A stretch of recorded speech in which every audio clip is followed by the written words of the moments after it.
If you're planning a trip to Paris and you love gardens, beautiful scenery, and the art of Claude Monet, definitely include a day trip to visit Monet's gorgeous home and garden in Giverny, France, just outside Paris. It's an easy, relaxing day trip, and since I'm the master of doing everything wrong at least once, I thought I would share 7 mistakes to avoid when planning your visit to Giverny to help make your trip easier and less stressful. We visited here in April, which is a terrific time to go if you love tulips and wisteria. The water garden is stunning. We purchased timed entry tickets on the Giverny website, which I will link. I'll link any of these things in the description below. We did also book our second-class train tickets through trainline.com and left Paris from the Gare Saint-Lazare train station. Mistake number 1. When you book second-class train tickets like we did, it is easy because the tickets will say it's for any seat, because we've also had major trouble on first-class seats with the seat assignments, which is a topic for a different video. So we were like, yes, we can just sit anywhere. So we easily found our train. At boarding time, we jumped right on, ran upstairs to the top level and found empty seats, and we're like, yes, this is awesome. This will be so easy. We settled in and the conductor appeared in the door, which they do because they come through to check tickets. Fortunately, the guy sitting across from us mentioned, if you don't have first class tickets, I'll fine you. And we were like, what? No, oh no, we have second class. So we jumped up and we were like, it's fine, just get a seat in a different, find a second class car, get a different seat. We were too late. The train was already full because everyone is going out in the morning to Giverny and up to Rouen and points in Normandy. So us and about 20 other people were walking up and down the second class cars looking for empty seats, and we failed to find any. We finally found one seat in the little entryway by the doors between the cars, which we shared that space with sort of a highly annoyed family and their small children and strollers for the entire ride. So that was not a magical start to the morning. Mistake number 2. When you arrive at the Vernon train station, which is where you'll get off for Giverny, you'll still need to go the 4 miles or so out to Monet's home. So I wouldn't expect to walk it. It's unless you want an 8-mile walk on this day, you could ride bikes, but we walked straight out of the train station. There's a little mini train shuttle right there, and we were like, yes, we hopped right on, got the last 2 seats. No, you need to pay for the seats with, to the driver with cash, and we didn't have cash. So I had Shane hold my seat, and I jumped off and scurried over to the ATM, it's right there, but you're panicking in line waiting for the money and for the train to leave without you. And I got the, I think it's like 10 euros each, grabbed the cash and came back and paid the guy and then got on our seats. So have cash, have euros on you to get on this train. Mistake number 3, when you arrive at Giverny on this little shuttle, the driver will tell everyone to pay attention to the sign on the train, which you can see here, and he tells you this is what shows you when he will be back to pick you up. And I was like, you know what, I'm not messing this up. I'm taking a picture. We're gonna know what time this train is we'll walk back, easy. It looks like it's every hour on the half hour, 11:30, 12:30, 13:30, but if you look closely, there's no 14:30 on the time schedule, which is sort of what we missed, and we thought we would take that time slot to come back.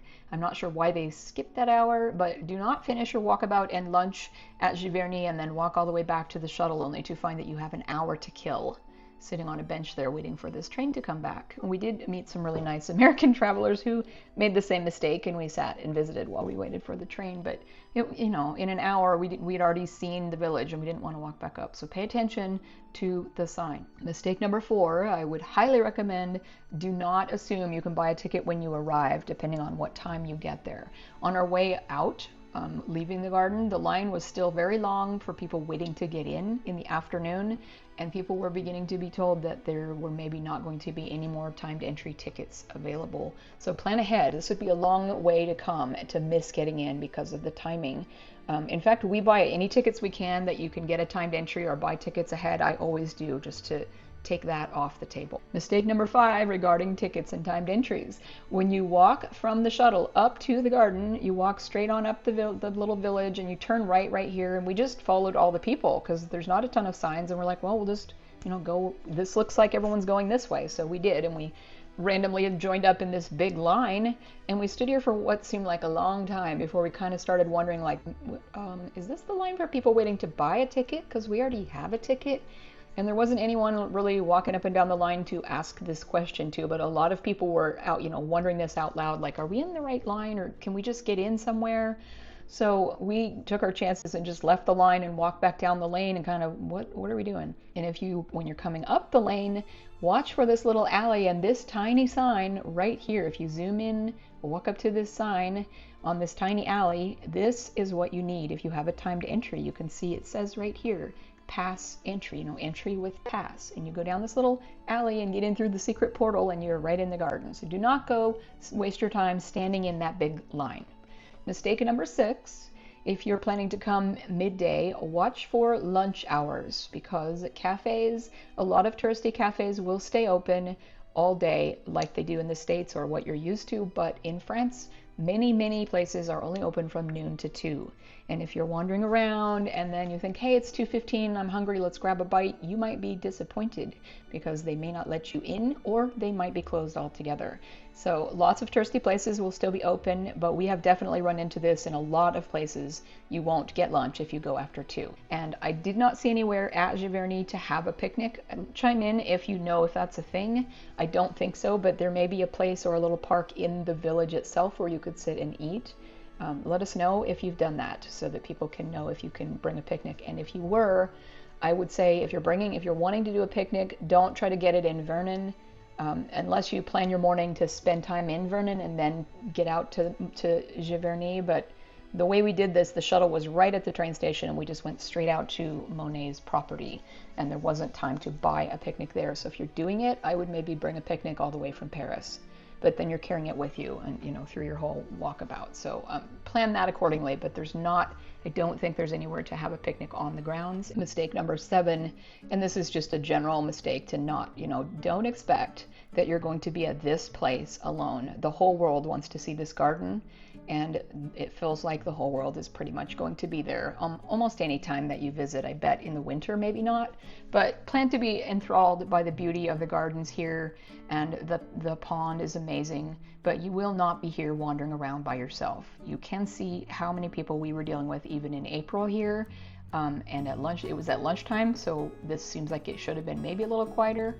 And the home tour, you are going to be crowding through in a line of people from heel to toe, walking along, peeking in, the line will move and you peek into the room and then look and then move to the next room. But it's not like you're going to be, stopping and just really taking in each space because you've got people behind you waiting to see it too. So this is common in all the touristy places. It's not a surprise, but everyone's there trying to get the perfect Instagram shot on the Japanese bridge or by the pond and trying to get all the flowers. So you will be sort of tripping on people everywhere you go. So just plan for that and try to enjoy it for what it is. We really enjoyed our day trip here. I think we were easily back to Paris by afternoon this day. Some guidebooks, I know Rick Steves say to combine this with a day trip to Rouen, but we've done the day trip to Rouen. I would not want to do these both on the same day. That would be a busy day. So we did Rouen in one day, and that was all we needed to do that day. So let us know if you've ever done that, and you can stop here in the morning and then jump back on the train and head on up to Rouen and then go all the way back to Paris. But we didn't do that. So chime in if you've done that and how did it work for you. I hope this helps you avoid some of the common glitches in planning a day visiting Giverny, and that you have a wonderful visit to this amazing garden. It is definitely worth a stop. If you're wondering if it's worth it, it's definitely worth it. I'm so glad we went. To see the full video of the gardens in April here, you can see that video right here. Thanks for watching. We'll see you in the next video.